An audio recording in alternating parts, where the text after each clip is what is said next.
Assalamu alaikum. Hello, everyone.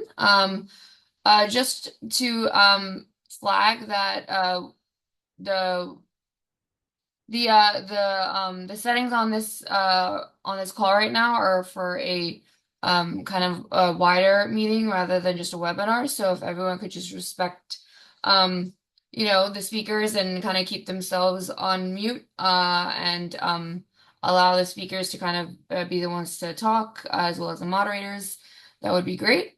I just wanted to start with our introductions for our panelists. Today we'll be speaking about the broader left and the national struggles that are happening in Pakistan, a very moving and ongoing issue right now. So if we could have Professor Tehmoor Rahman go ahead and you can introduce yourself first. Sure, absolutely. Thank you so much for inviting all three of us to this wonderful forum. And we're very happy to be interacting with everyone. My name is Taimur Rahman. I'm the General Secretary of the Workers and Peasants Party in Pakistan. By profession, I teach political science at the Lahore University of Management Sciences, and I'm also a musician. And my band is called Lal, which means red. I think you guys know what that means. That's my introduction. Awesome. Asim, you can go next if you're. Yes, my name is Asim Sajjad. I am a Deputy Secretary of the Awami Workers Party. I'm also an academic by profession. I think that's good enough. Sounds good enough to me. Amar, how about you? Hi everyone, I'm Amar Rashid. I'm part of the Haqooq Party in Pakistan. Previously, I've also, for many years, been in the Awami Workers Party. And I am a political worker and a public policy researcher and writer by profession. Good to be here.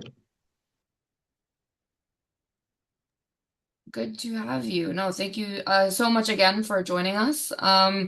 There's a lot going on, I think, right now in Pakistan, right? So I just want just a quick introduction for myself. I'm Sijal.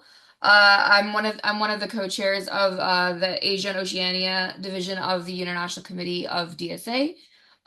We also have Jairo, do you want to introduce yourself real quick? It's a pleasure to meet everyone. My name is Jairo. I'm also co-chair with Sigil as well for the Asia Oceania division that encompasses the larger part of the DSA International Committee. It's a pleasure to have you all come in. Just to kind of give a little bit of context for myself, I am also Pakistani American. That's my personal interest in this. The situation I think has quickly been developing and changing very recently. So I think pre and after the war with India specifically in 2025, I would love to hear our panelists' thoughts on how things have changed, like how and why did that war with India happen in 2025? How is the perception of the military and its leader changed, not just locally, but internationally? And how is the government used, if at all, that victory in 2025 for its influence, both on the national scale and even just locally? Damodar, you could go ahead first. Sure, happy to go ahead. When this current government came to power, it was very, very unpopular because the parties in power, there was a lot of controversy over the election, that the elections were rigged. And even if the elections were not rigged, it's very clear that the biggest party is still the Pakistan Tehrik-e-Taliban. So the government was what one would refer to as a minority government in the sense that it was a coalition of parties that could stay in power. The PTI, of course, blamed the military for all of this, for the fact that the PTI lost the vote of no confidence, and the anger against the military was so high that the military had to close down all of Twitter in order to stop the criticism. That shows you how unpopular the military was at that particular point in time. After the conflict with India, the military then went ahead and opened Twitter because of the fact that they managed to win that particular war, and there was a huge turn in public opinion in favor of the military as a consequence. Now, that's not been tested in elections as such, but it made the military confident enough such that they opened Twitter. The war itself was, of course, caused by India claimed there was cross-border terrorism. There was terrorism, of course, and India accused Pakistan of helping in that cross-border terrorism and launched strikes against various targets within Pakistan. Pakistan retaliated. The war went on for about 4 days until it came to a close with negotiations. So it was a short war. Pakistani Air Force performed well, and that was the reason why there's a sudden surge in the popularity of the military. Now, and one last thing, with the recent negotiations going on in Islamabad between the US and Iran, I think that's another major feather in the cap of the present government. And I think that Asim Munir has managed to solidify himself even further. And I wouldn't be surprised if after this government he says that he would like to come directly into politics rather than just remain chief of army staff. That's the vibe I'm getting right now.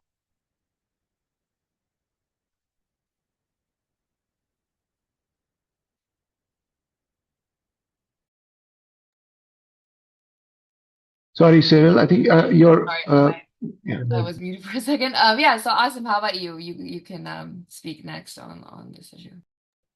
Yeah, broadly, I think Taimur has, pretty succinctly captured, I think, what you were asking about, which is there has been a very clear swing in the way this regime, which, mind you, has now for success, this is the third successive regime that has been called a hybrid regime, which is a rather novel way of saying what we've always known in Pakistan, that all regimes have, for the most part, come into power with the acquiescence of the military, or if they're not if they don't have the military's favor, have been thrown out by the military one way or the other. So this particular hybrid regime has really sort of enjoyed a remarkable turn of fortune. Mind you, just to add some history to this story, because I think that's what I can add. This has happened numerous times before. It's sort of like there's like these godsend, geopolitical turns that happened with Ziaul Haq in 1978, 79, with the Afghan War being kicked off, having come into power through a coup against Bhutto, and not a very popular coup, and for the best part of 18 months was struggling actually repeatedly lied about how long he was going to stay in power, and then the Afghan War happened and things turned. And the US is a familiar story here, right? The US backs these military guys. Same thing happened with Musharraf, came into power in October 99, deeply unpopular. Things weren't looking good. And then 2009-11 happens, and again, another war, American, invasion of Afghanistan, and that changed Musharraf's fate. There's, in this case, it's not exactly parallel, but it is sort of geopolitical shifts, right? In this case, India, as Taimur mentioned, attacking. And I think it's worthwhile noting that this is sort of the raison d'etre of the Pakistani army, right? India being the other, the Pakistani army always being on hand to protect the nation from the other. There's, of course, all sorts of detail one could get into, but I just want to add that there is a long history here, and I think it's similar for this regime. And you've seen in America, people have seen, Trump calling Asim Munir my favorite field marshal, and there's all of that, buddy bravado thing going on as well. Signing crypto deals, signing critical mineral deals. This has all happened in the space of the last 12 months. So it is a substantial turn of events, and I think, I'll stop there.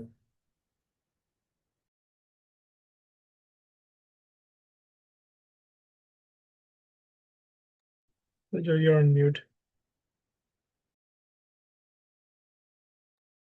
Joel, you might be on mute. Thank you. My bad. I keep forgetting to do that. Yeah, Ammar, how about you? How about you go quick on what are your thoughts on the situation with Pakistan and India in the past year? Yeah, thanks. I mean, I think I broadly agree with what Taimur and Asim have said.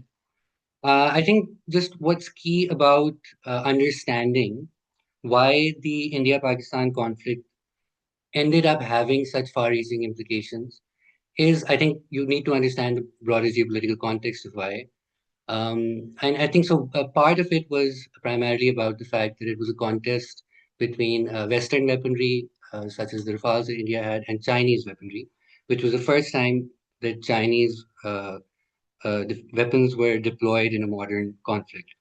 And it suddenly made the world aware of the strength and the rapid development of Chinese military technology. And also in terms of the relationship between the United States and India, it made the US reevaluate the value of India, which had long been the US's strategic partner, against China, the strategic counterweight to China, so to speak, in South Asia. And the performance of India's military against the Pakistani army made a lot of US strategic planners realize that they would likely not be of much use in war against China in the Asia Pacific.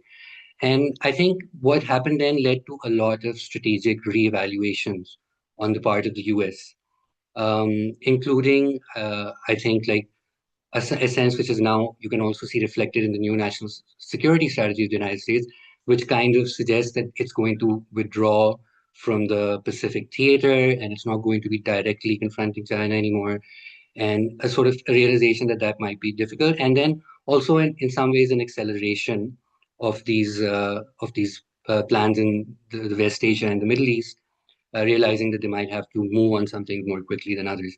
So I think in that context and the shifting circumstances of West Asia, Pakistan's importance suddenly became a bit more prominent for multiple actors in this arena. And then obviously there was the prior 12-day war when Israel attacked Iran. And that also kind of brought into bear for Pakistan the dangers of Israel actually in the United States managing to topple the Iranian regime, and then also perhaps bringing in a pro-Western, pro-Israeli regime in Iran next door. And the Israelis already have very close strategic ties with India. So Pakistan felt that in that circumstance, it would get encircled and it would also worsen insurgency in Pakistan, etc. So I think there was a very strong shift in the strategic calculus of the Pakistani state vis-a-vis Iran from that moment onwards, which is, I think, part of what we see in terms of the position that they're playing today. So I think, yeah, so I mean, we'll get to the current war, but I do think these are some of the important, like, strategic underpinnings of why Pakistan's role has suddenly shifted and why the military finds itself in this sudden position of being so geopolitically relevant in light of, I think, what we all understand to be a massive shift in the global order away from the unipolar to a multipolar world. So, I mean, I think this is part of, and Pakistan obviously has a very close ally of China and also of old ally of the United States, of the Gulf states, close ties with Iran also, and ends up being a state that is very central to these changes.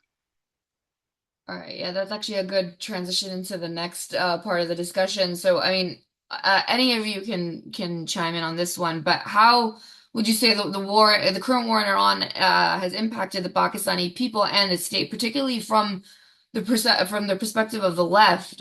What has the perception of the war been among the working class, among these leftist parties? You know, how do you see support for Iran against U.S. imperialism in the context of prospects for socialism in Iran and in the region as a whole, you know, spilling over into Pakistan? Whoever is, Tahimur, I think you have some thoughts. Sure. Happy to share.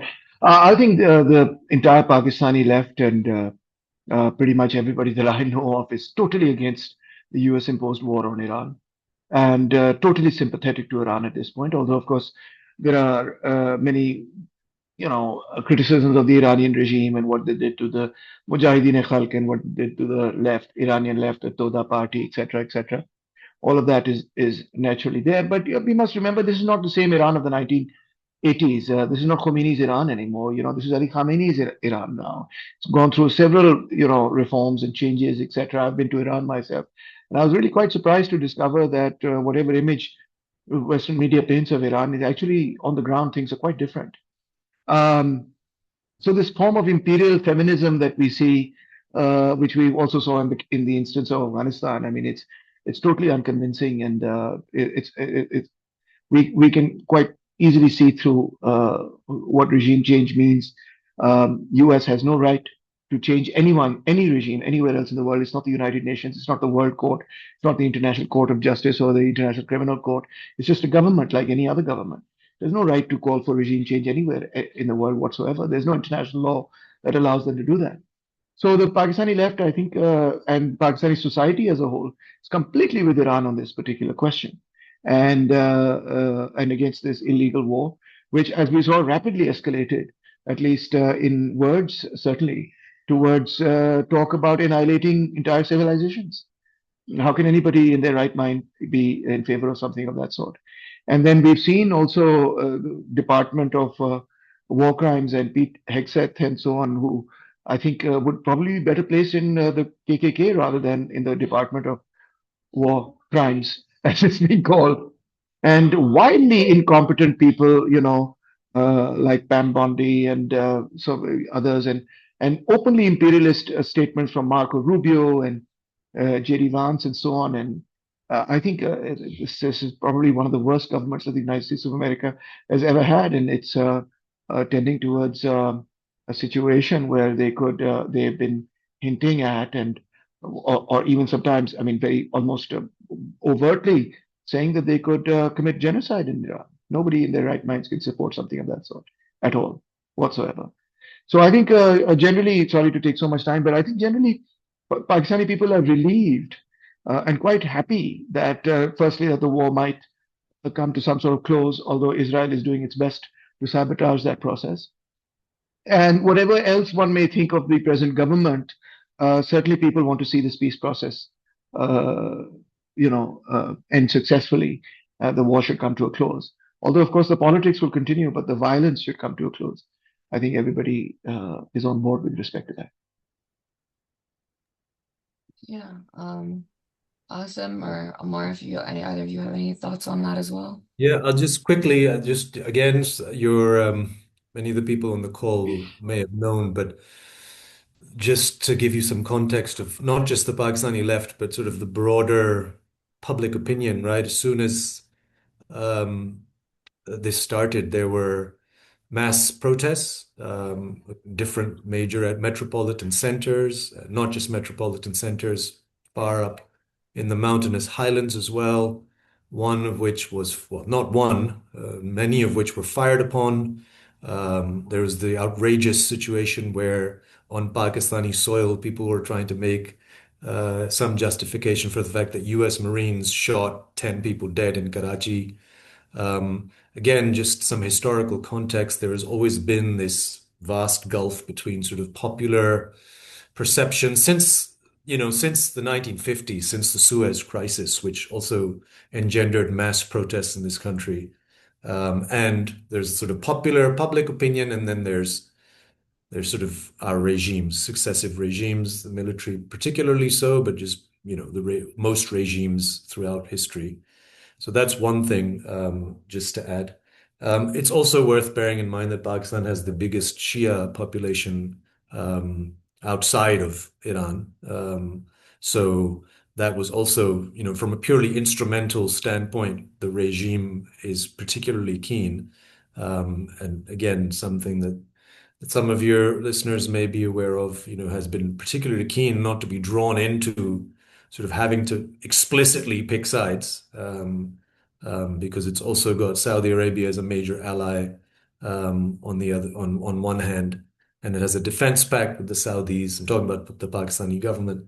So there's all of these domestic sort of compulsions, public opinion more broadly, that I think have come into play.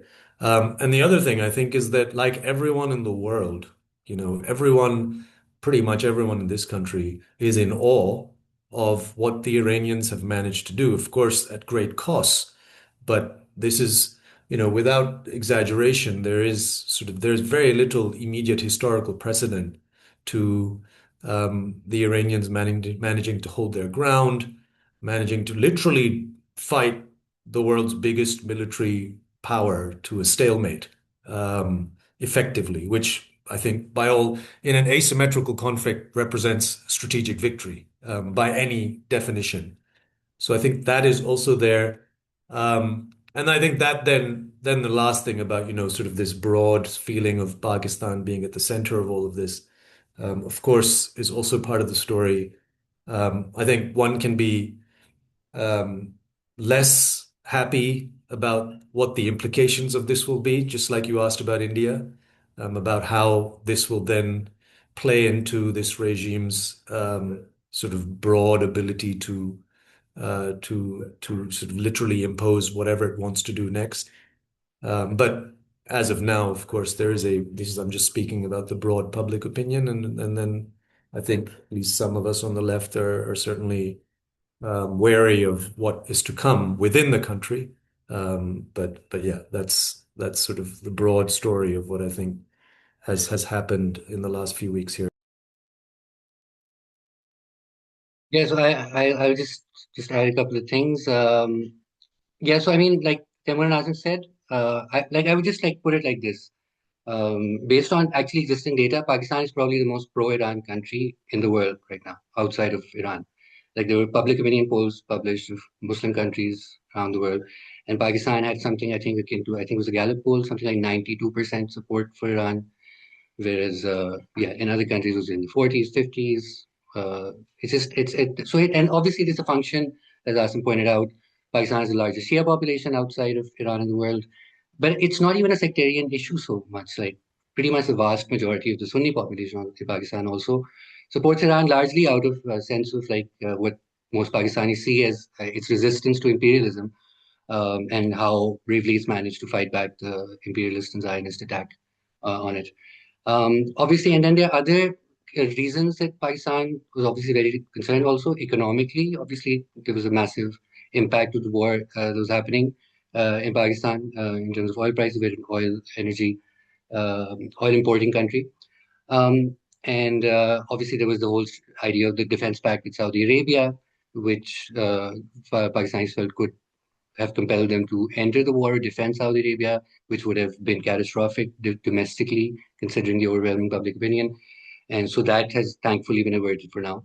The only way I would differ with, for instance, what Asim said, in terms of like there being this apparent sort of gulf between public opinion and the regime, I actually don't think that's the case in this particular circumstance, for reasons part of which I explained earlier. That regard, not even it's not even just about the regime necessarily having to follow public opinion.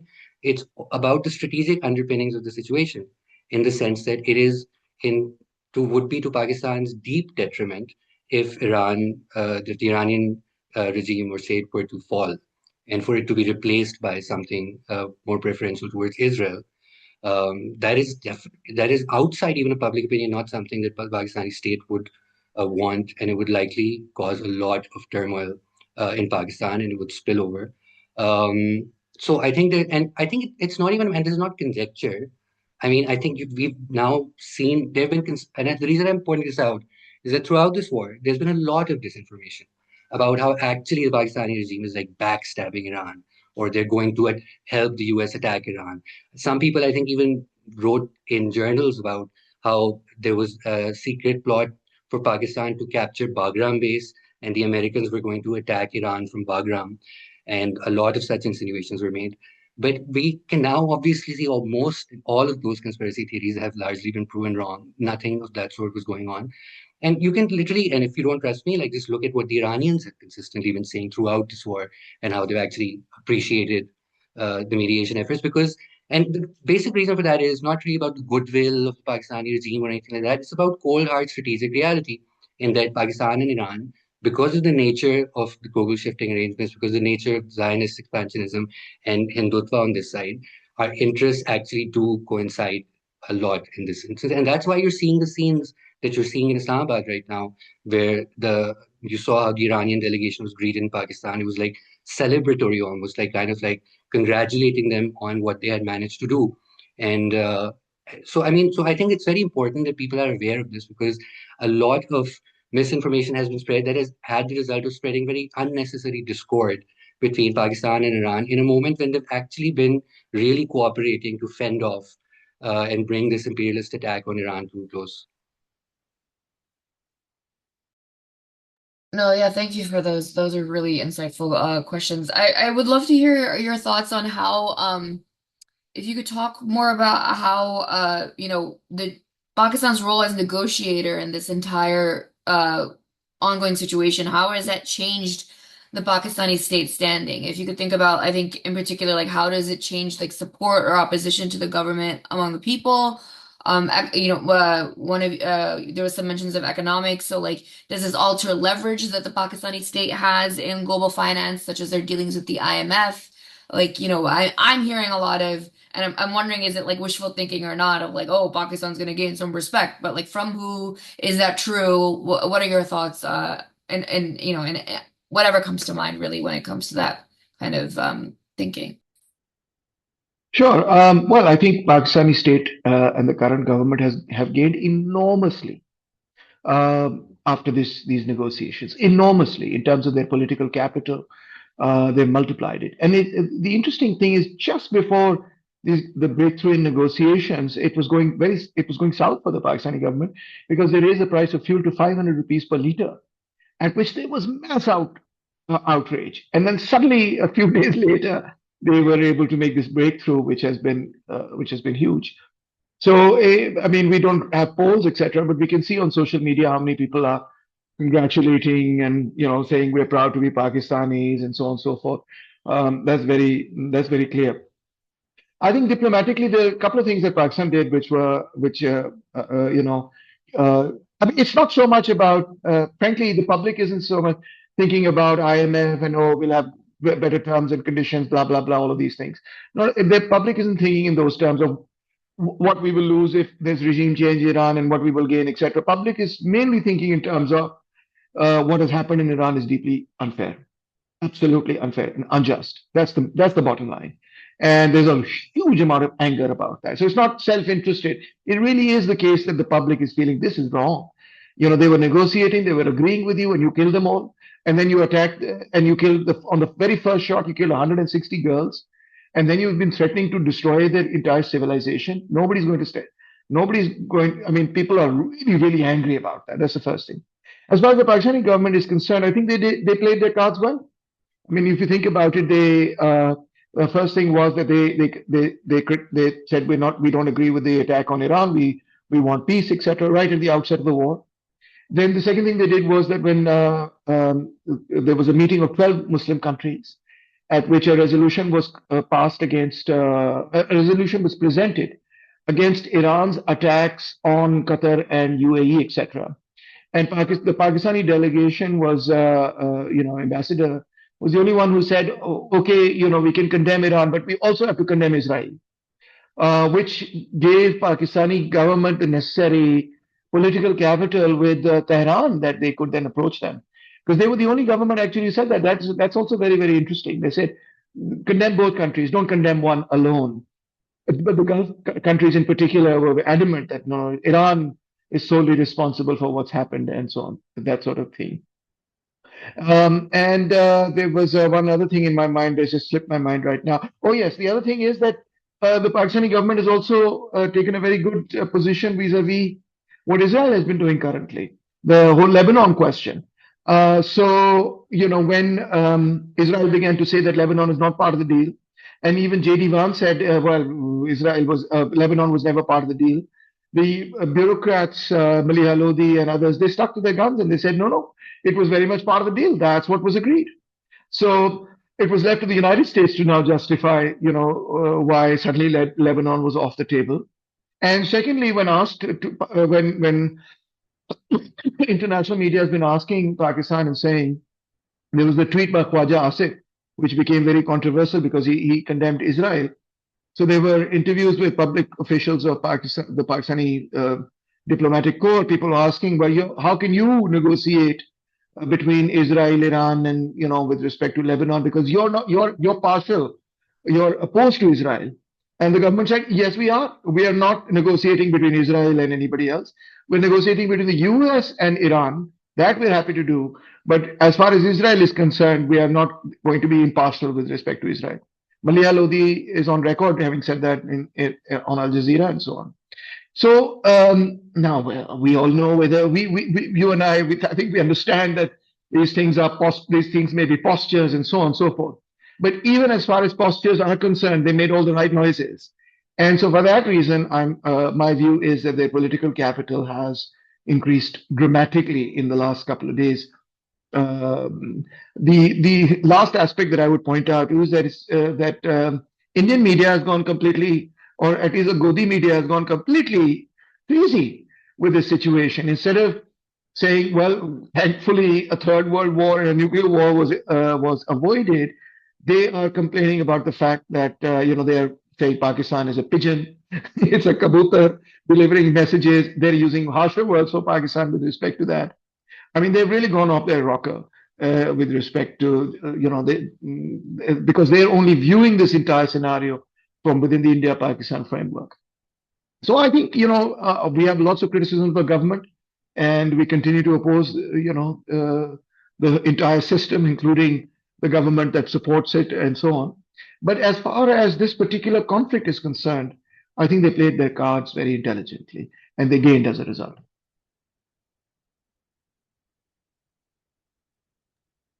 Yeah, no, that's some great explanations there for sure. Asim Bhai, Amar Bhai, if you have any thoughts. I'll just try and suggest that the jury is out in terms of what the actual tangible like gains to come in terms of, I agree with them. Well, obviously they have played their cards and they are very much enjoying both international, I mean, the government, I mean, are enjoying international sort of, in a sense, a new sort of sort of after, of course, as we know, for some time, like we're talking decades now, a couple of decades at least through the war on terror years, like a broad sort of very, in a sense, quite reductive sort of Pakistan has always been reduced to bombs and burqas, right? Sort of thing. So that whole sort of the terror framing. So of course, this is a complete shift in that applies mostly to the outside, but certainly for the time being to within the country as well. Tangibly, I don't know. It's hard to say, right? So for instance, as you say, with regards to debt, which is a perennial noose around Pakistan's neck, which is not just some kind of sort of conceptual problem up at the top of the tree. Inevitably, it all gets pushed down to working people. Like the fuel price increase, for instance, wasn't it? And it's worth bearing in mind that, of course, the impacts of especially Hormuz being shut and oil supply chains being disrupted has affected everyone. But in Pakistan's case, when they announced the fuel price increase, it was actually there was a levy which basically represented a reduction of whatever remained of the fuel subsidy, and that was basically announced at the behest of the IMF. So conditionalities will, some of those be relaxed as far as, the US giving something back to Pakistan for its role. On the other hand, there's also debt that Pakistan owes to the Gulf. So one of the fallouts vis-a-vis its shift away or at least at least even within the Gulf countries, obviously there's now clear that there's some distinct trajectories in terms of the positions they're holding. Like the UAE has gone out of its way to say, oh, you owe us. So I think it's two separate loans, that all total amount to $3.5 billion, which they had been rolling over, and they said, no, we want this back by the end of April. So these are, obviously there will be some fallouts on that front, but in the long run, I don't know. It's hard to say what in terms of impacts. There's other impacts too, right? We have our biggest export is labor, and most of that labor is sitting in the Gulf. So how will that, if let's say the UAE starts to play hardball, what kind of impacts will that have? There's other sort of micro impacts, the war. With the Iran border being shut, by the way, the Afghan border has also been shut for some time. That has affected trade, which informal trade accounts for a lot of livelihoods. So there's all of these sort of other things too that have been going on. But certainly, as far as geopolitical positioning, its sort of strategic and diplomatic sort of stature. And then, yeah, as we've already discussed, within the country broadly, and this is a continuing story from, let's say, last May. On all fronts, yeah, the government has done well, very well for itself, I think, all things considered. Yeah, so I imagine you coming to me after this. So yeah, I think there's like two aspects to this. Like one obviously relates to a little bit of what Taimur and Asim already spoke about in terms of like the actual benefits of the war ending for Pakistan are obviously immense. Like in terms of like the fuel, if the Strait of Hormuz had continued to be closed for a few more weeks, would have reached beyond the ability of any Pakistani to afford after a few more weeks, and there could have been complete economic turmoil in Pakistan. This had continued. So I mean, so at that level, obviously there's an immediate benefit if this war actually does end. But I feel like the really the opportunity here, I think, like in beyond obviously ideas of Pakistan's diplomatic standing has been enhanced and its perception in the world has improved, etc. But beyond that, I feel like what's really at stake here is the possibility of shaping a new regional order in West Asia. And this is like a possibility that Iran's resistance and their kind of like dismantling of the US security architecture in the region, and also the perceptions of the US military hegemony, as, for instance, its ability to provide security for maritime trade and oil trade, which was really one of the fundamental basis foundations of the petrodollar. A lot of that has really been shattered. And so these talks essentially happening in Islamabad right now could eventually become the basis of what the new regional order here is going to be. And I think in this context, uh, there's a lot happening behind the scenes. I think that many people are not aware of. For instance, that China has been a very, very central part of this entire negotiations process. Pakistan first convened Turkey, Egypt, and Saudi Arabia to discuss a ceasefire proposal, and then it took that ceasefire proposal to Beijing, and then China and Pakistan together endorsed it. And it was China which also ultimately intervened with Iran and convinced them to come on board with the ceasefire in these negotiations. So China obviously also clearly sees the possibilities here, and so I think the possibilities we can think of in the medium to long term, in terms of tangible benefits, not just for Pakistan but for the region, is like a long term settlement. In the region, like which guarantees respect for sovereignty, which creates new regional security and cooperation arrangements, such as the kind that's already kind of forming between Pakistan, Saudi Arabia, Turkey, and Egypt, and eventually figuring out ways to incorporate Iran within that. And then obviously there's the Belt and Road Initiative, which there's a lot of space for. If there is any possibility for a durable peace, then that would actually make that more possible than it's ever been. I think the last couple of days there have been new developments around this. Pakistan recently is exploring a trade partnership with the Central Asian states, like a kind of trade corridor, kind of integrated with the BRICS. There's obviously also energy implications. For instance, if Iran manages to have its sanctions removed, that would remove the major obstacle in the way of Iran, Pakistan building that gas pipeline that Pakistan never could do because of the threat of sanctions crippling Pakistan's economy. So we could finally have built that Iran-Pakistan gas pipeline, which has been on the shelves for decades, which could really resolve a lot of our energy security needs and not have to rely on expensive energy from the Gulf. So I think there's all of these possibilities if these talks actually succeed. And I think we are really looking now. I mean, it's not entirely there yet, but we are looking now at the possibility of a new multipolar order forming in our part of the world. And I think there's a lot of reasons. I mean, there's a lot that can go wrong. Obviously, I'm not suggesting it's a done deal. Obviously, the US will try it. Israel is going to continue to try and be a spoiler. There's going to continue to try and push the United States back into the war. The Zionist lobby in the US, the pro-Israel lobby in the US, is going to do everything in their power to convince Trump to get back into the war, to not give in anything to Iran, etc. But Iran's cards are very strong. I mean, they're in a very, very powerful bargaining position. And I think they can manage to secure a good deal given all the actors that are now involved in this process, including China, including Russia, including even the Saudis, who are currently also in Pakistan and are part of this effort. So yeah, I think the prospects for the region could be very far-reaching if we actually reach a settlement. Okay, yeah, so I just wanted to real quick, we will have, if we time permitting, we will take some questions from folks. So if you have any questions that you can think of as folks are talking, please drop them in the chat. My co-chair Haidal and also Sanal Bhai, who has helped put this on, or monitoring the chat, and we'll pick some of the best ones for the end. But since for our panelists, since our audience might not fully understand the difference, if you could just go a little bit into the difference between the Afghan and the Pakistani Taliban. How are they different or the same? What is their relationship with Pakistan? And maybe even if you know, let's start there. If we could talk about the differences there and what's the current situation with these respective Talibans and the Pakistani government.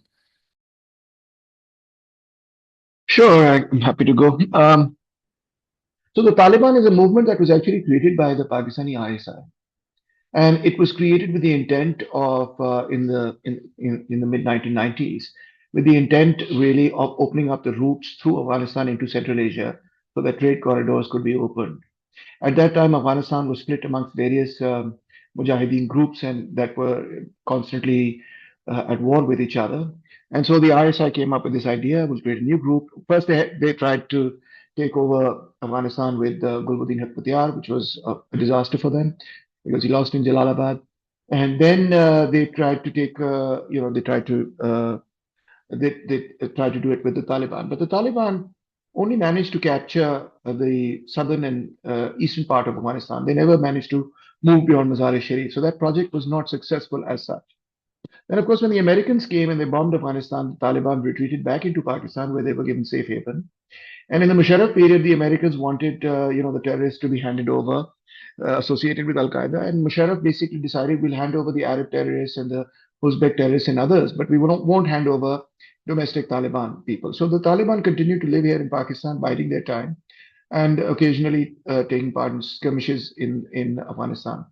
As soon as they came back to power in Afghanistan, once the United States left, which itself is deeply ironic that after 20 years of occupation, the Taliban just marched back in.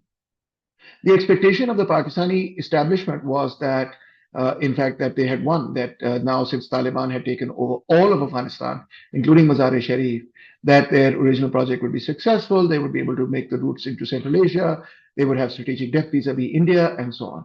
But that calculation proved to be deeply, deeply erroneous because as soon as the Taliban came back into power, they released many of the TTP prisoners and other militants who had been operating in Pakistan, about 5,000 of them who were incarcerated under Ashraf Ghani. And they rearmed and remobilized from 2023 onwards and began and restarted their war in Pakistan. When I say restarted, of course, I mean that from 2000, the TTP was created in 2007 after the Lal Masjid incident and had been carrying on a guerrilla war in the context of Pakistan against the Pakistani state. So now they had a deep interior in which they could retreat. And so for the last 2 years, they continued to attack various positions. But this was low intensity war. It was not high intensity war. Well, it didn't go up to the point where, where it used to be when Swat, there were operations in Swat, etc. Nonetheless, the Pakistani army decided that we're not only going to hit them within Pakistan, but we're going to hit them in Afghanistan as well. They continued to try to get the Afghan Taliban to rein in the TTP, but that didn't happen. And so now they decided that we're going to launch a full-scale operation inside Afghanistan, even in Kabul. And we're going to assassinate the people who are part of the TTP, etc., etc. Naturally, such an operation was going to have disastrous consequences in terms of civilian life because you're attacking a city, their capital, in fact, and hundreds of innocent people are going to be casualties of such an attack, and so on. Now, while the entire world, including Pakistan, was focused on Iran, the Pakistan army basically went at it with. They used the cover of the fact that there was a war going on everywhere. So they really went into Afghanistan with a lot of force. But just 2 days ago, the Chinese were speaking to both sides, and have managed to broker some sort of ceasefire for Pakistan. Again, I would say, as Asim also put it, very, very lucky, very, very lucky that they managed to do all of this. They were violating an international border, going into another country, attacking another country, but they managed to do this all in a period where the attention of the world was entirely on Iran. Even the attention of Pakistanis was on Iran, so much so that they could, under this umbrella, do all of the do these sorts of things within Afghanistan. What that implies, of course, is that we are going to see many, many years of conflict with the Taliban government in Afghanistan. That is not something that's going to die down so easily. We have violated their border several times, and we have made very, very racist, sometimes statements, and other times videos against the people of Afghanistan. And we have used the remaining refugees that were in Pakistan almost punitively. We've thrown them across the border, hundreds of thousands of them, rounded them up and just thrown them across the border to make life miserable for the Afghan government.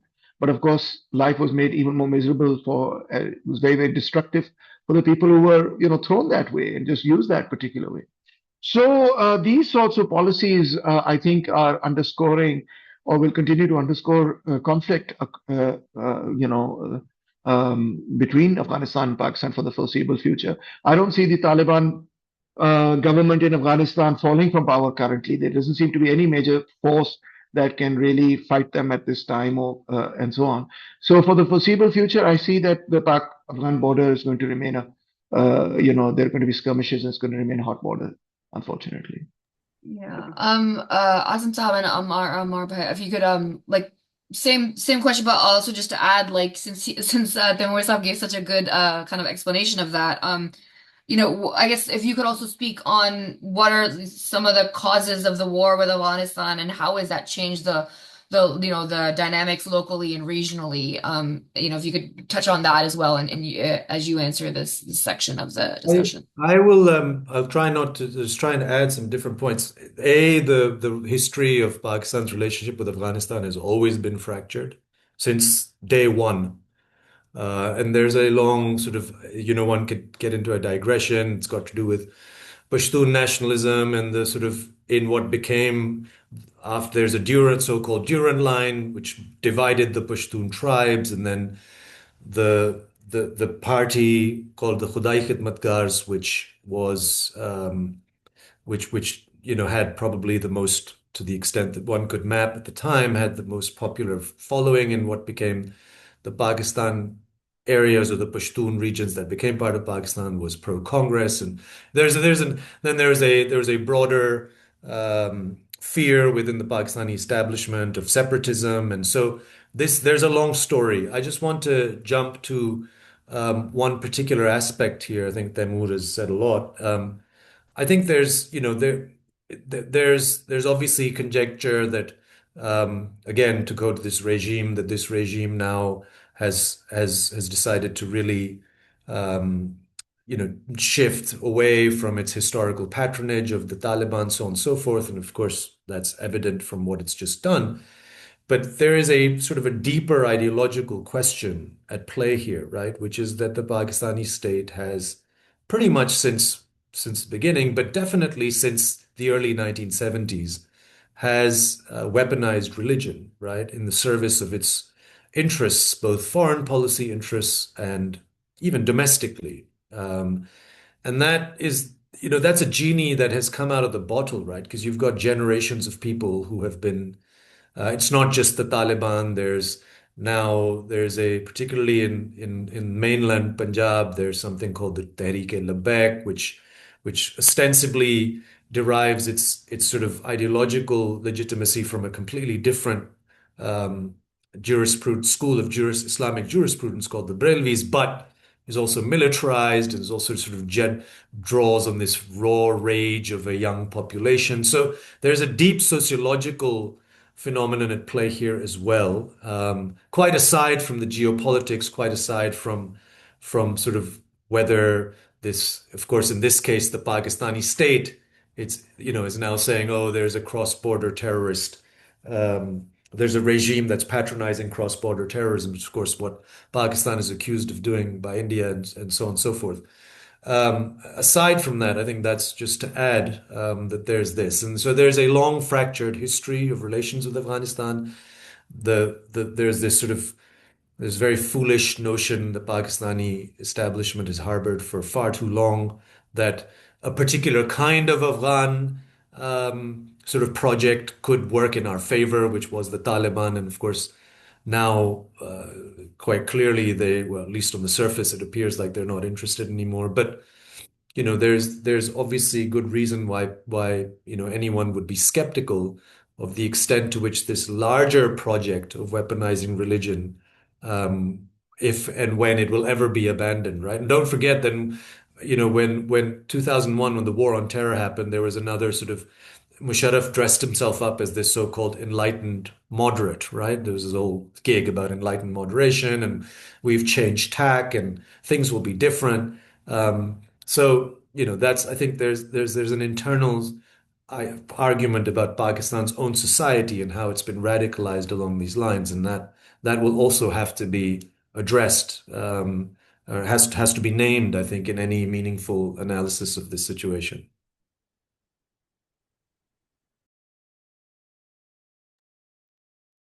Yeah, so I'll just jump in. So I think Taimur and Asim mostly covered it. How I would just frame it as that basically the Taliban in many ways were a product of the fallout of the Soviet invasion of occupation of Afghanistan and the chaos that emerged from there. And in which obviously, and it was a group of fighters that was formed, and then soon after its formation, the ISI trained and equipped it with the interest, obviously, of having a group that could maintain control over the entirety of Afghanistan, which had not been the case since the Soviet withdrawal. So the Taliban, in that sense, were a product of the fallout of the Afghan jihad, and the TTP, in many ways, were fallout of the product of the U.S. occupation of Afghanistan, whereby in 2007, the Pakistani military was doing operations under pressure of the United States to target Taliban militants who had taken shelter in Pakistan and Al-Qaeda as well. The fallout of those operations created the TTP under Baitullah Masood, and it was a very, very powerful insurgency for a long time until about 2014, especially around the time when they did the APS, the Peshawar school attack, and they killed about 150 school children. And after which there were like these massive operations. And between 2014 to 2021, the TTP had largely ceased to really be an insurgency and had largely been cleared out of the country. Many of them had moved to Afghanistan across the border, and so terrorist attacks had really gone to an all-time low. But as Taimur said, after the Taliban came into power, Pakistan's obviously calculation was that they would rein the TTP in and keep them under control, but that ended up not being the case. And then also the Pakistani military leadership and the political leadership, Imran Khan's government at the time, they were actively involved in a project to like resettle TTP militants from Afghanistan to Pakistan in the hope of that they could be reintegrated into society, and they just ended up restarting the insurgency with the Taliban support. So I feel like there's that sense. So in the broader historical context, it is obviously a product of Pakistan's relationship with Afghanistan and it's the need it felt to support these groups to maintain influence and strategic depth in that country. And in the post-2021 scenario, we have now a situation where the Taliban have been using the TTP to project depth into Pakistan. So what we've seen is a situation where the Taliban have been making increasingly irredentist claims, making claims that the Pakistani KP in Pakistan, the Pashtun majority areas in Pakistan are actually belong to Afghanistan. This idea of Greater Afghanistan, even though obviously they don't really have the capabilities to do anything about that, but the TTP itself has been like a forced projection, and its demands have also been to the government that give us autonomy over the tribal areas and give us authority to rule over here, which obviously is an unacceptable proposition for the state. And obviously, even for the people who live there, the TTP aren't exactly a popular insurgent force. But I think this is a dynamic. Some people, some analysts, some people who are interested in the history of such wars compare the situation a lot to the Vietnam-Cambodia war that happened after the US withdrawal from the region. And when the Khmer Rouge essentially took power from the pro-Western government and deposed them through an insurgency. Even though they came into power with Vietnamese support, they started turning their guns on Vietnam, and they started believing, and there's books on this, it's very interesting part of history, that they started believing that we have defeated a superpower, and now we can lay claim to territory on the Vietnamese side. The term for this was called suicide by cop, because eventually what ended up happening is their continued attempts to take back territory from Vietnam ended up in Vietnam actually invading and toppling the Khmer Rouge regime and pushing it out of power, and it never returned. So they kind of overplayed their hand in that sense. So there are some parallels here. So that's what the Taliban have been attempting to do. And it's not just the TTP, obviously, there's other militant groups, like Uyghur militant groups in China, there's BLA. There is an actual situation right now where ISIS also, that Afghanistan has, since the Taliban took over, become a hotbed of militancy, and which is not just affecting Pakistan is the most affected, but Tajikistan, Uzbekistan, they've also had similar infiltrations, and China also has had to abandon projects in Afghanistan because of terrorist attacks. What I think is happening right now, which is welcome, is that Chinese are attempting a mediation effort with Pakistan and the Afghan Taliban in Urumqi, and they've had a few meetings, and they've had they've figured out to work through this. But so there is a possibility, but obviously, and yeah, sorry, one other thing dimension that hasn't been spoken of here, and I think it's very critical, that for the last year or so, especially since after the Pakistan-India war, India has been actively trying to cultivate the Taliban as a strategic partner against China. Right after, during the May Pakistan-India skirmish, one of the Taliban's defense ministers, I think deputy defense minister, was in India for the entirety of the war. Since then, there have been Taliban visits to India. And obviously, Pakistan alleges that India is actively funding these groups. And there has been some evidence of that also. Like Indian drones have been discovered being used by groups like the TTP. So there's that dimension. And in fact, it's very linked because when Pakistan launched its first operations against Afghanistan in October of last year, it was right at the moment when the Afghan Taliban were visiting India and signing these agreements with them. So it was like a signal to them also that don't try to encircle us in partnership with India. So that's also a dynamic that's at play here. And that's why, in some ways, you can understand what the basis of the current conflict is. And again, I think the critical thing and what would most help in this situation is really Chinese mediation and a regional solution that also involves other bordering countries like Tajikistan, Uzbekistan, because ultimately Afghanistan is one of the key missing links now in the whole BRICS initiative. And if Afghanistan can be made part of the corridor, then the entire region stands to benefit. But currently, this terrorism issue is one of the main things stopping that from happening. Okay, so in the interest of time, I just wanted to see how much time you guys have for any Q&A. We have some really good questions coming in. Awesome, so I think you're muted. Yeah, I would need to leave in 5 minutes, so I'm happy to stick around for another five. Okay, so I'll direct this question at you then, and then we can hop off with the other two. But so I guess what does all of this mean for the future of working class Pakistanis? Does a multipolar world where China has its own sphere of influence that trumps the US, does that mean we're going to see like more socialist policies in the region, or do you feel that they're not interested in even like if they're sticking to their own kind of like strategy of staying in their own lane and not really pushing a socialist influence on the rest of the world? Like, is the Chinese bourgeoisie like, um basically, like, does aligning with China mean that only the Chinese bourgeoisie gets to aid the Pakistani army? Are we then exploiting the people? Like, where are we, like, where do we stand with the relations between the Chinese state and the Pakistani state, and how that affects the working class, do you think?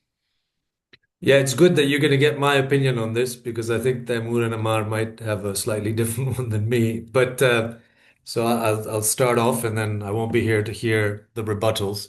Um, Look, that's an open question, right? Like we don't know. That's what history is, and the Chinese. It's certainly.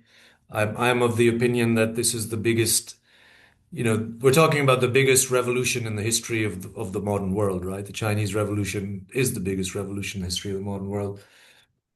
What direction it ultimately takes is not just something that is an abstract thing. There are some concrete things we know about, for instance, what has happened vis-a-vis its relations with the Pakistani state in the last, whatever, certainly since CPEC and since BRI has played out. And of course, I would like to position myself as constructively critical on that front. I don't think that one can just say, if your question is, does a shift in the balance of power in the region necessarily benefit the people of the region?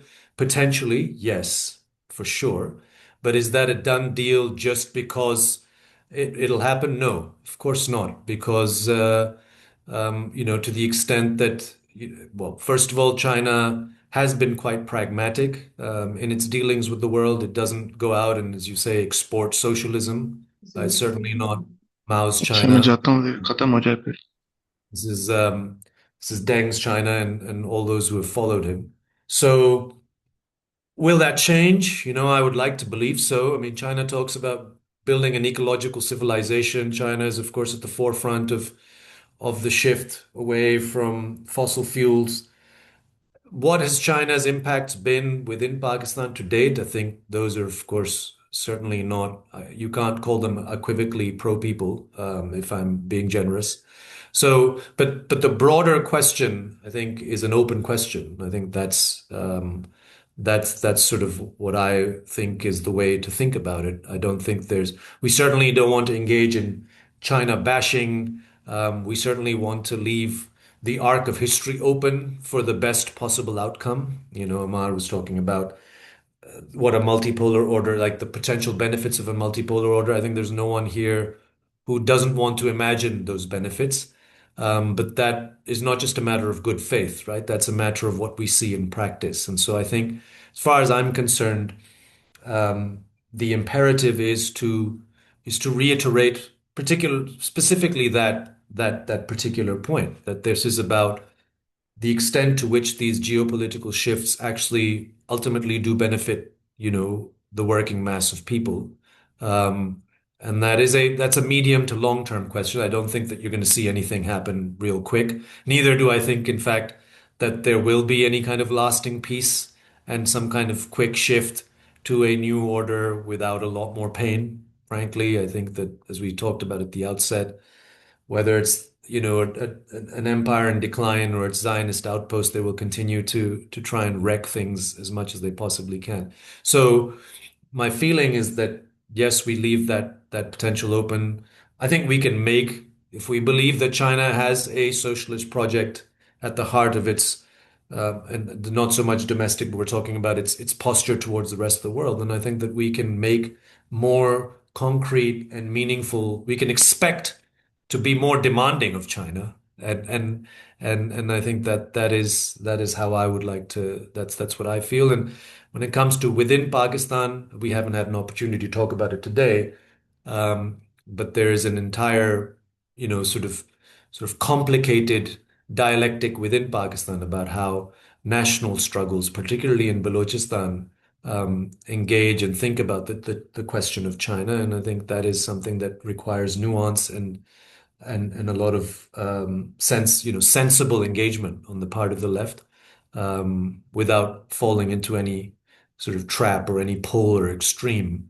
But that's perhaps a discussion for another time. Awesome. No, thank you so much. Really, your insight, as always, is so valuable. And we look forward to working with you and Awami Workers Party going forward. I imagine then Morzab and Amar, you guys have some thoughts as well, so feel free. Sure. Well, actually, what Asim has said is a very reasonable position, and there isn't too much to disagree with Asim on that. Because let's be fair, let's be honest. I want the situation. I think I think that if globally there is a shift towards away from U.S. and NATO power, that will be a good thing. That will be a great thing. But at the same time, I think even Amar will agree, and I think Asim, if he was here, he would agree. It will not change the balance of forces, of class forces within Pakistan. Let's be clear, even if Pakistan was allied to the Soviet Union, right, in its best day, or if it was allied to even if Pakistani state was allied to the ideal socialist state, not saying the Soviet Union was that, but whatever you think, it would still not change the balance of forces of classes within Pakistan. That is the central thing that has to be understood. Because wherever the left has come to power, where they become the state itself, they have to play a different game. They are playing a global game. They are engaging, they are looking at where states are situated vis-a-vis their own interests, where they're looking at where are states situated vis-a-vis the question of Taiwan, where are states situated with respect to the question of Tibet or Xinjiang or whatever. They are looking at where are states located with respect to the pivot to Asia policy. They are looking at where are states, related with respect to the Quad that has been formed against China. So they play a different game. This is why the Soviet Union was also allied to some very reactionary regimes. Was Soviet Union not allied to Turkey at the time that Turkey itself was crushing, the left within Turkey? It was. So when a communist movement takes state power, it is forced by circumstances to play a completely different game. It has to play the game of balancing, of examining what states are doing, and they make some pretty weird alliances to do that. I mean, the Soviet Union made an alliance with America and Britain. And it also made a non-aggression pact with Germany. And you can't explain those things from the point of view of, from this point of view that you have to understand what was going on in Europe at that time in history to really to be able to make any sense of what it was that they were thinking. Similarly, with respect to China. China, through its own state interests, got into a conflict with the Soviet Union and decided in 71 that they would actually, this was in 71, way before Deng Xiaoping, they allied with the Americans. Let's be clear, Amar mentioned Pol Pot. Well, the Chinese fought the Vietnamese in defense of Pol Pot. They wanted to punish the Vietnamese because the Chinese were allied with Pol Pot. And interestingly, United States of America was supporting the Khmer Rouge at that particular point in time against the Vietnamese. Then we know that China, even in the period when Mao was alive, was allied to the Shah of Iran. And in the late 1960s, they were allied to Roberto Holden. So, through Zaire, they were allied to Mobutu Sese Seko. This is a period where nobody accused China of being capitalist. This is a period where this is the heyday of the Cultural Revolution. And yet they were allied with Mobutu. I mean, this is part of history in Zaire. So my point is, and I can point to you similar examples with respect to the Soviet Union. They were allied with the king of Afghanistan. Now, that was a monarchy. Let's be clear. It was a monarchy. But they maintained their relations with every single government that existed in Afghanistan from the 20s onwards. Was that right? Was that wrong? I can't say. I mean, they were looking at a different scenario, right? They were allied with Daoud. They helped Daoud enormously. They funded him. They did major projects in Afghanistan. Then, of course, they were allied with the PDPA, etc. When a left movement becomes the state, it has to play a different global geopolitical game. That's what we need to recognize, number one. Number two, whatever game China plays, right or wrong, and I'm here criticizing China, as you can hear. Whatever game it plays, even if it plays the right game, the workers' power in Pakistan will only solidify because of workers' struggles in Pakistan. It does not matter what happens internationally until and unless the trade unions become strong, the left parties become strong, and so on. So for us to think that because the Pakistani state is allied with China, somehow the other magically socialism will come about in China, that's an absurd idea. Nobody in the left takes that seriously. At best, we can say that the international balance of forces will shift in a relatively more positive direction. But we still have to struggle against our own ruling class and against our own reactionary forces within Pakistan, regardless of who Pakistan is allied with or not allied with at the international level. Thank you.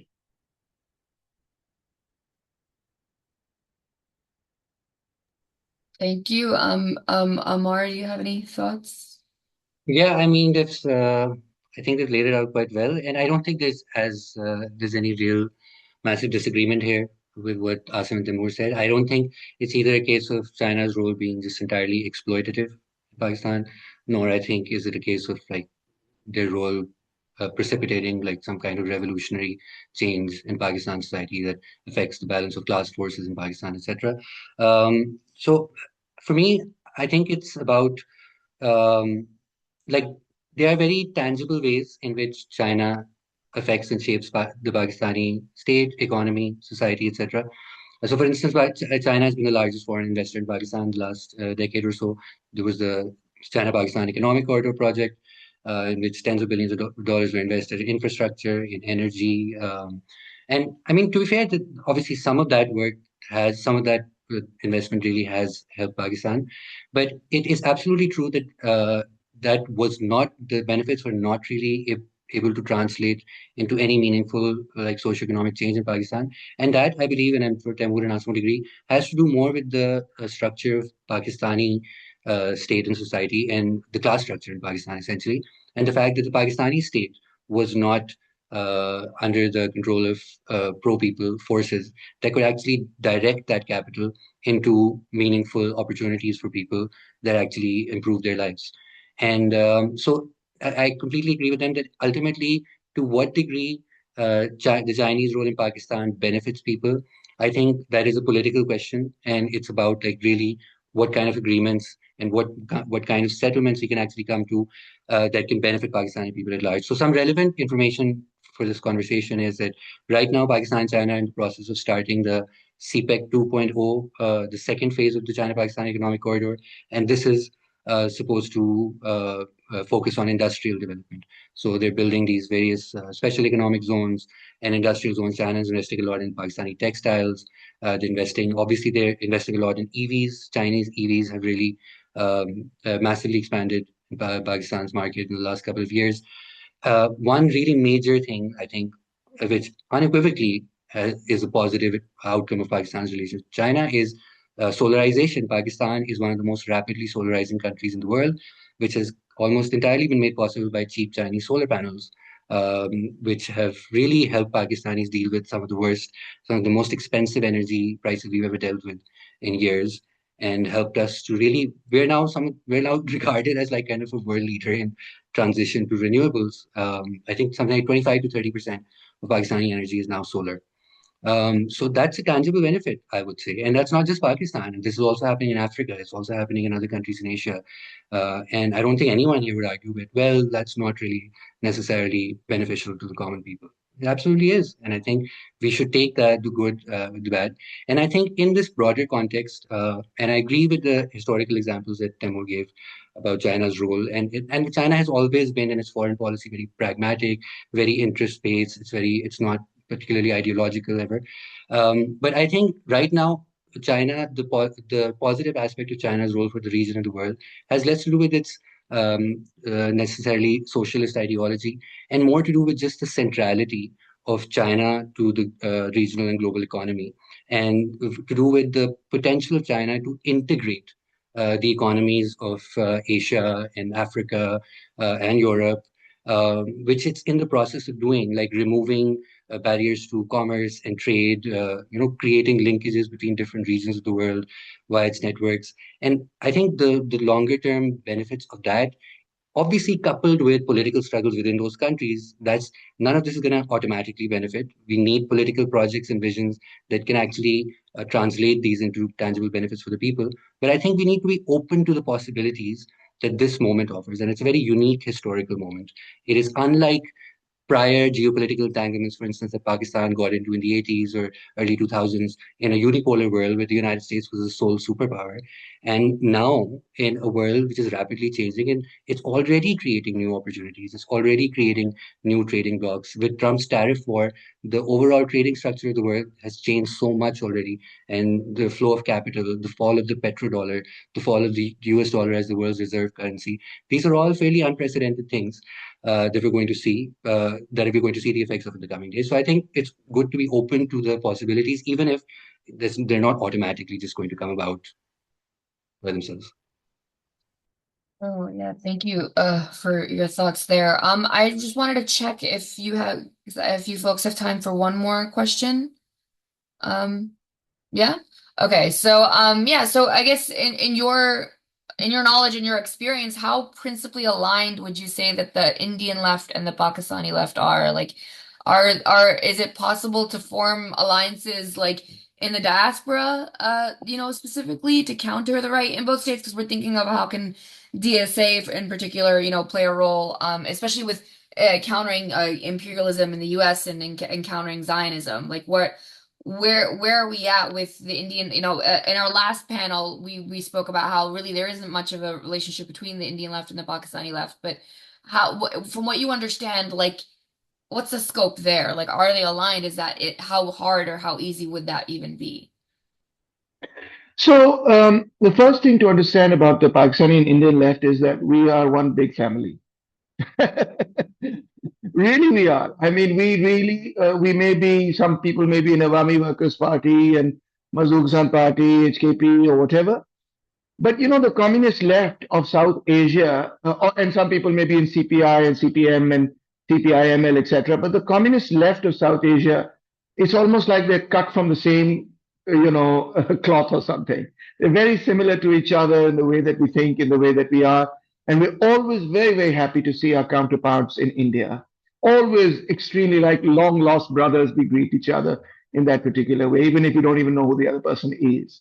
So in that sense, we are really part of one large family in that sense. But having said that, the alignment, the debates and alignments in the Indian left used to be quite similar to the debates and alignments in the Pakistani left as well, up to a certain point. But I think now that's not the case anymore. Pakistani left has different debates which are very Pakistan specific about the national question, relations with China, structure of the state, what's happening in Afghanistan, Taliban, all of these sort of separate sort of questions. Whereas the Indian left has its own, obviously, questions. So if you want to find parallels like the ones that existed in the 60s, that the CPIM was saying people's democracy and CPI was saying national democracy, and the CPIML was saying, well, people's war. Those kind of, and they existed back in the 60s in Pakistan. We had parties that were saying, yes, we need to work for national democracy, and so on and so forth. But that doesn't exist anymore. The debates have fundamentally changed. They're quite different. As far as our thinking, and I think the Indian left is of the same view, on the diaspora is concerned, we strongly encourage that Indian and Pakistani leftists work together. Not only that they work together with each other, but I strongly encourage that the Pakistani and Indian leftists must integrate into the left of those countries. Too many times the Pakistani and Indian leftists remain just involved in their own countries, and they're thinking of they've been living in UK for like 40 years, and their whole worldview is about what's happening in Pakistan. They don't know. They take no interest in the UK left. And I've seen, I think there's the same thing in the US as well, although my experience there is less. But in the context of the UK, 100% see it that they're totally focused. They think of themselves as, communists of India living in the UK. They don't think of themselves as people, workers living in the UK who have to join with parties there, organizations and movements there. That's very, very important. So I would strongly encourage anybody listening to this message is that you have to if you've been living there for a number of years, even if you've been there temporarily, you have to get involved in the left movements of the country in which you are living. You cannot mentally stay in Pakistan while physically living in another country. You have to also mentally live in the country you're physically living in, and learn from that movement, integrate with that movement, teach them about what's happening in Pakistan and India, etc., and also learn the lessons and bring them back to us. So that's the kind of integration we really, really need. Thank you. Thank you. Amar, what are your thoughts? Yeah, I mean, I broadly agree with Taimur's sentiments on this. Yeah, I mean, I'm probably, I feel like, yeah, amongst a few people who've actually, for the Pakistani left, who've actually had the opportunity to visit in the last 10 years. Like, and I visited also 10 years ago. But like, I feel like obviously historically there have always been close ties. When we're in the diaspora, we're very close. We meet, we organize together. I have very, very close friends in the India left. But people to people contact in the last 10 decade or so, especially basically since Modi came into power and visa restrictions became basically impregnable, there has not really been that a lot. And I mean, our older generations used to tell us that just used to cross over from Baga and just go and visit and just come across all the time. And there was just so much more camaraderie. So that has really gotten a bit limited in terms of between the broader left. What I feel like has been happening and what is the strongest connection right now, which has been forged, ties that have been forged across the border, have been feminist movements. Like my feminist friends in Pakistan, I know so many more Indians, and mostly they meet a lot in Nepal. I mean, there's a lot of feminist Pakistan, India, South Asian conferences that happen there, and in other countries also. And they managed over the last 10 years or so to form a lot of networks and things that like I think can form the basis of more closer cooperation going forward. But yeah, I would say yeah, the last 10 years have been really, really uh, really bad in terms of international solidarity between national solidarity between Pakistan and Indian leftists. And yeah, I think it's really yeah, the ruling elites in Pakistan and India have been very successful in kind of like driving people apart physically and not being able to interact and cooperate. And that has contributed to our weakness and that's contributed to the ability of the states to demonize the other in the public imagination also. So, I mean, I think that's just always, whenever I've had India Pakistan meetings with other activists, we always talk about like, this is a priority. We need to figure out how to get people to start meeting again, how to get people to start being in proximity to each other, which has really been very, very harmful. So I think that continues to be a very crucial priority. Okay, and before I hand it over to my co-chair Haido, if you guys could just share how can we, connect with or follow your respective parties, and if you want to highlight like one or two things that they're focusing on right now, that would be great.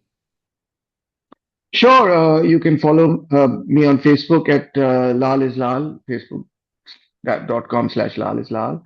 You can follow me on Twitter at Taimur_Lal. You can follow the Mazdoor Kisaan Party on MKP_PK. And similarly on Instagram, you can follow the Mazdoor Kisaan Party. You can follow me at Taimur_Lal. Yeah, that's it. Amar? Yeah, so yeah, you can find me on Twitter, Amar Rashid T, and you can find Haqooq Party also, Haqooq